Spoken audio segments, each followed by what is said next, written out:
এবার সিরিয়ায় যুক্তরাষ্ট্রের এক সেনাঘাঁটিতে উড়ে এলো রকেট, আর এসব রকেট ছোড়া হয়েছে ইরাকের জুমা শহর থেকে। কারা ছুড়ল এই রকেট?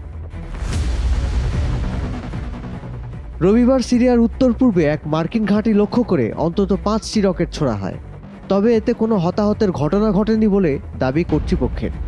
জবাবে রকেটের উৎস লক্ষ্য করে বিমান হামলা চালানো হয়। রকেট হামলায় ব্যবহৃত বিধ্বস্ত গাড়িটির সন্ধান পাওয়া গেছে বলে জানিয়েছে ইরাকি নিরাপত্তা বাহিনী।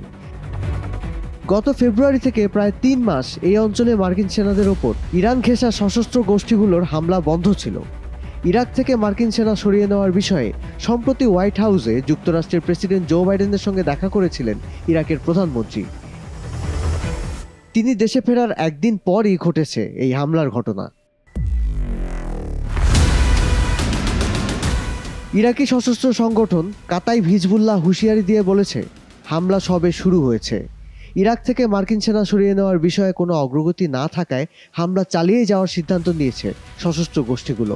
তবে এই বক্তব্যের সত্যতার বিষয়ে নিশ্চিত হওয়া যায়নি। ইসলামিক স্টেটের বিরুদ্ধে অভিযানের অংশ হিসেবে ইরাকে 2500 এবং সিরিয়া সীমান্তে 900 সেনা মোতায়েন করে রেখেছে যুক্তরাষ্ট্র। মধ্যপ্রাচ্য থেকে মার্কিন সেনাঘাঁটি সরিয়ে নেওয়ার দাবিতে দীর্ঘদিন ধরেই সহিংসতা চালিয়ে যাচ্ছে সশস্ত্র সংগঠনগুলো।